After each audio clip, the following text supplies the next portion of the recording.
Salut à tous, c'est le militant, le père fondateur de la FDNA, le porte-parole. Nous venons ici pour appeler les autorités du Niger de ne pas céder à la politique française qui consiste à fermer les frontières, à surveiller le désert, car ils ont proposé aux autorités du Niger de fermer les frontières, de surveiller le Niger, afin que les Noirs ne puissent plus traverser par le désert pour immigrer vers l'Occident.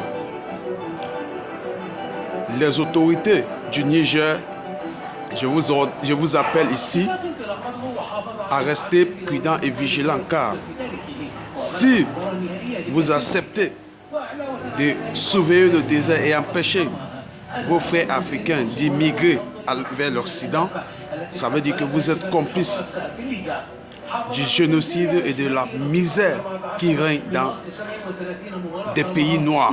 Si vous voyez vos enfants immigrer, traverser le désert pour aller là où ils comptent trouver le bonheur, laissez-les aller vers leur bonheur. Car la France met la pression sur l'Espagne de fermer les frontières du Maroc. Nous pouvons encore comprendre que le Maroc accepte cette pression parce que c'est un pays arabe.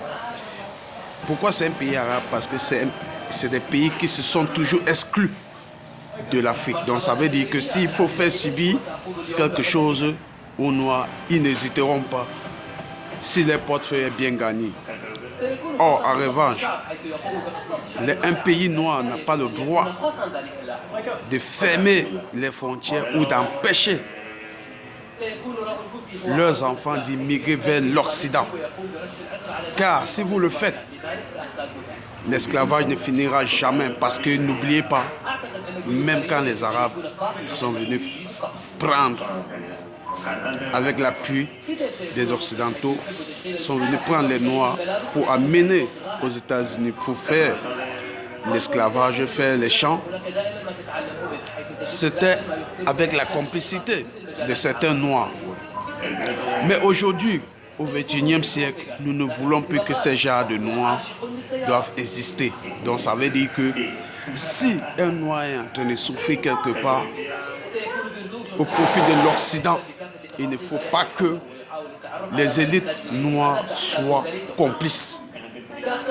Laissez les Noirs et les Arabes commanditer la souffrance des Noirs. Mais il ne faut pas qu'un autre Noir soit impliqué.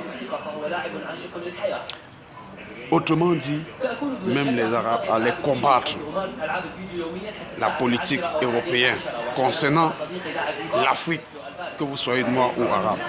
Mais par contre, comme eux, ils s'excluent, qui sont plutôt maghrébins et non africains. Le Maghreb, c'est en Afrique. Mais quand ils utilisent ce terme, c'est une manière de vous faire comprendre qu'eux, ils ne se reconnaissent pas dans le terme africain. Ils ne se reconnaissent pas. Et une fois qu'ils ne se reconnaissent pas, en tant qu'un vrai noir que je suis, les Noirs ne commandent plus l'amour au XXIe siècle. Les Noirs ne commandent plus l'amour. S'il faut que quelqu'un doit commander l'amour dans le continent africain, c'est les Arabes qui doivent commander l'amour aux Noirs. Parce que, nous sommes les premiers dans le continent africain et nous sommes majoritaires. Donc, ils ont été placés dans des points stratégiques par le colon, c'est-à-dire tous les axes qui mènent à l'Europe. C'est là où ils ont été placés, positionnés par le colon. Donc, s'ils acceptent la politique française et européenne pour empêcher l'immigration, tant mieux. Mais la question qu'ils allaient se poser, c'est: vous empêchez ces frères africains d'immigrer vers l'Europe, car vous avez fait le bordel dans leur pays, raison pour laquelle donc nous ne pouvons pas vous accompagner dans votre politique. Mais là, ils ne le font pas. Une fois que leur portefeuille est bien gagné, ils sont prêts à faire payer un prix fort aux Africains, aux Noirs. Et aussi, un problème à deux volets. Au Gabon, il y a une base militaire française. À cause de cette base militaire, la France décide de soutenir un président plus que convalescent qui est Ali Bongo, qui décide de reposer sa candidature en 2023 par la complicité de la France. Je demande ici à la population de sortir massivement. C'est vrai, le Gabon n'est pas un pays peuplé. Ils n'atteignent même pas 2 millions d'habitants. Mais que ceux qui sont là sortent massivement pour dire non au prochain mandat de Ali Bongo. Parce que non seulement il a une mauvaise politique, deuxièmement, sa santé physique ne lui permet pas de régner sur un pays. Car toutes les propositions, tous les projets viennent que de son entourage et non de sa personne. Et là, il est là plus pour le service de la France. Parce que si un autre président venait, il pouvait être contre la base militaire française au Gabon. Et ça ne devrait pas arranger le Gabon. Donc, même s'il est mourant, même s'il a un pied sous la tombe, la France va le soutenir.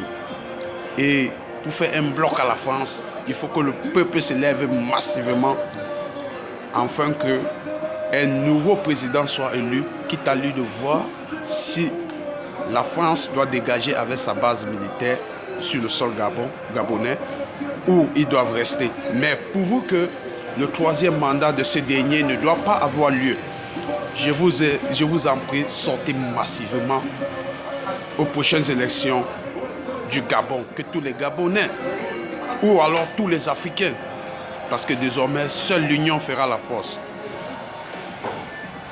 Nous ne sommes pas Gabonais, mais un mandat d'un président non valide en tant que Noirs, en tant qu'Africains, nous pouvons nous opposer.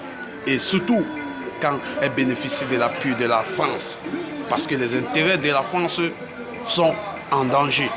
Du coup, tous ceux qui sont anti-français sur le sol africain, levons-nous comme un seul homme et formons un bloc.